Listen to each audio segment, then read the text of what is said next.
ये प्रभु अपना परिचय इसलिए दे रहे कि तुम जान लो कि तुम्हारे प्रभु कैसे हैं। ऐसे महान प्रभु के तुम दास होकर किसी व्यक्ति का आश्रय, किसी वस्तु का आश्रय कहां फंसे हो? कहां हो तुम? राग द्वेष निंदा कहां हो तुम? अभी तो तुम देह भाव में, माया में विचर रहे हो। अभी साधक नहीं हो, अभी उपासक नहीं हो। साधक उपासक तो हर जगह अपनी प्रभु की महिमा को देखता है। भैया पूज्य भाई जी से हनुमान प्रसाद पोद्दार जी ने अपनी वाणी में लिखा कि जहां से सुई के पीछे वाले छेद में धागा जाना मुश्किल होता है, हमारा श्री कृष्ण वहां से अनंत ब्रह्मांड पार कर देगा। अनंत ब्रह्मांड इतना सामर्थ्यशाली, कर तुम अकर तुम अन्यथा कर तुम। आप किसका आश्रय लें? ये सब मृत्यु के काल के कलेवा शरीरों को आम मानने वाले, इनका आश्रय लें।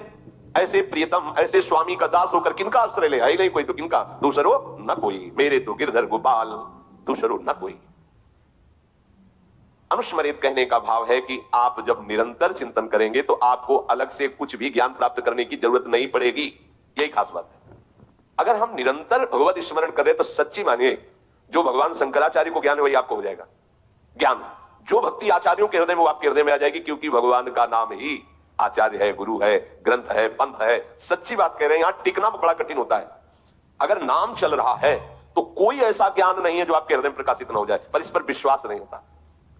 व्याकरण पढ़ करके बहुत अच्छे संस्कृत के लक्ष्यदार भाषण दिए जा सकते हैं, लेकिन सत्य सच्चिदानंद से चित्त जोड़ने पर बात बनेगी। और आगे जब बढ़ेंगे तो अंतःकरण धर्म से त्यागवृत्ति होकर जब स्वरूप की तरफ, कोई पढ़ाई लिखाई की वहां गुंजाइश ही नहीं है। प्राय भटकना मिटता नहीं है। बड़ा अच्छा लगता है जब अपने आगे लिखे व्याकरणाचार्य या शास्त्री या मध्यमा जब आगे लिखे तो बहुत अच्छा लगता है। जब आगे लिखने के लिए कुछ है ही नहीं है तो फिर एक ही अच्छा लगता है, प्रियालाल के सिवा कोई नहीं। और ये बात समझ में आ गई तो सब आचार्यों का, सब महापुरुषों का मत आपको प्राप्त हो गया है। ये बात समझना कठिन होता है। जिन्होंने कभी स्कूल नहीं देखा, पढ़ने नहीं गए, ओ राम राम राम राम या एक ओम द्वि ओम तीन ओम ब्रह्म बोध संपन्न, उनकी वाणी और वेदांत के सूत्र मिला लो जाके, उनकी बोली हुई बात वेदांत में होगी, शास्त्रों में होगी, ढूंढ लो। क्यों? वो निरंतर नाम में रत है। बहुत ज्ञान, बहुत विद्या और संसार के ही भोगों में रती। क्या विद्या? विद्या पढ़ी कर तो फिरो औरन को अपमान, नारायण या विद्या नहीं, सब विद्या धूरी समान, किस काम में आई? अनुस्मरित, एक भी क्षण व्यर्थ मत करो। सबका सार है भगवत स्मरण। श्यामा श्याम के चिंतन में डूबे हुए हैं। नाम चिंतन, मंत्र चिंतन, वाणी गायन, अंदर ही वाणी गायन शांत।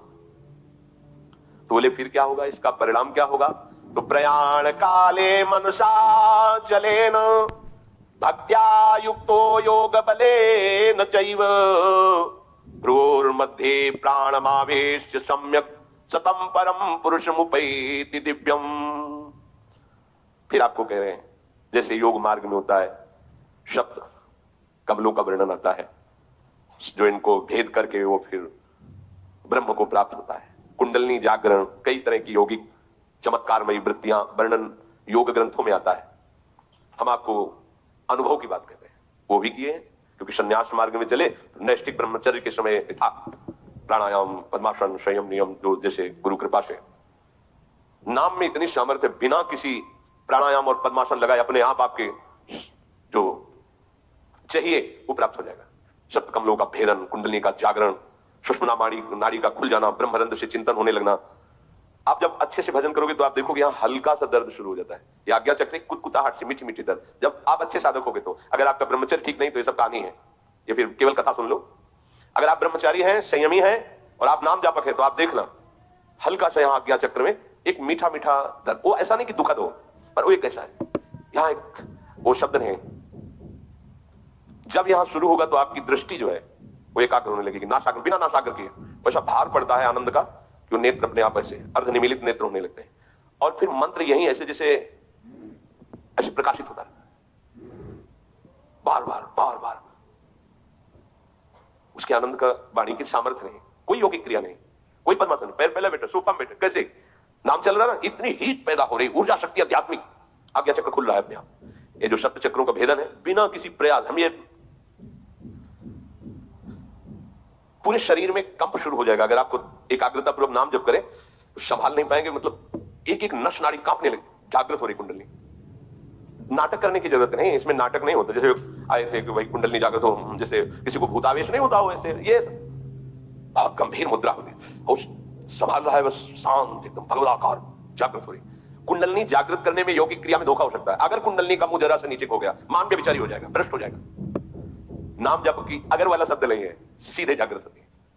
कौन सी सिद्धि है, कौन सा ऐसा परम लाभ जो नाम जब से नहीं प्राप्त। अच्छा, कुंडली जागरण का फल क्या होगा? भगवत प्राप्ति अगर ना हो तो किस काम करेगा? नाम सीधे फल की प्राप्ति कराता है। इसमें जो वर्णन इसलिए इसका किया, ये अलग से तुम्हें नहीं करना कि आसन में बैठ करना साग्र दृष्टि करके और भ्रू मध्य का, ये अपने आप होता है, अपने आप होता है। कई बार ऐसे ऐसे करके दबाने का होता है कि याद भाव ऐसे।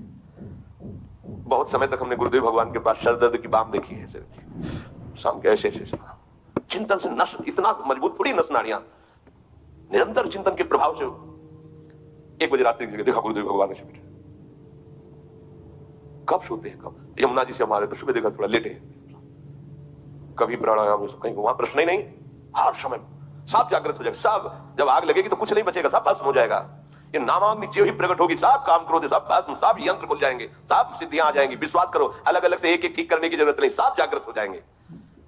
भक्ति युक्त उपासक अंत समय में अचल मन से और योग बल के द्वारा भ्रकुटी के मध्य में प्राणों को अच्छी तरह से प्रविष्ट करके शरीर छोड़ता है तो उसे परम दिव्य पुरुष की ही प्राप्ति होती है।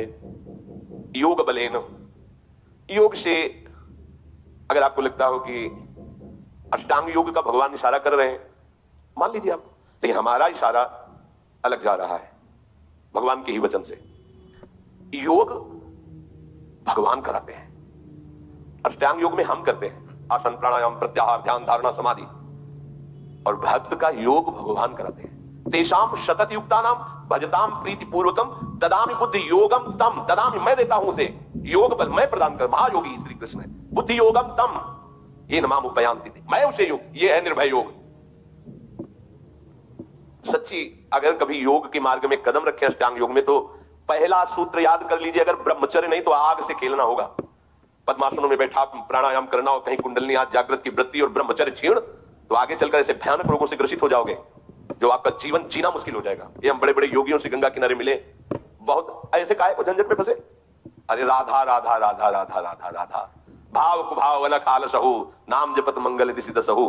पर वो हमको इसमें पुष्टता नहीं मिलती ना, उसमें मिलती है 4 घंटे पद्मासन में बैठता हूं, ये मैंने ये जागृत किया, मैंने वो जागृत किया, तो है शब्द है कि अंदर ना, स्वरूप का थोड़ी बोल रहे हो, तो हम धर्म से ही तो है ना, अभी बात नहीं बनी।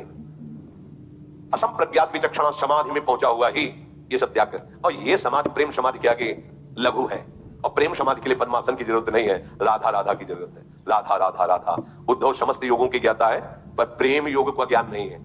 जब गोपी जनों से मिलते हैं तो कहते हैं तुम हमें योग सिखाने आए, तुम कुछ नहीं समझते कि योग किसको कहते हैं। जब गोपी गुरु बोली तो उद्धव शिष्य घुटने टेक दिए कि अभी तुम खुद नहीं समझे कि किसको योग कहते हैं, अभी योग क्या जानते हो, तुम श्री कृष्ण के समीप हो तो तुम अपने को योगी समझते हो। देख यार, रोम रोम में श्री कृष्ण समाया हुआ है, वो दशा देखी कि लोट पड़े चरणों में।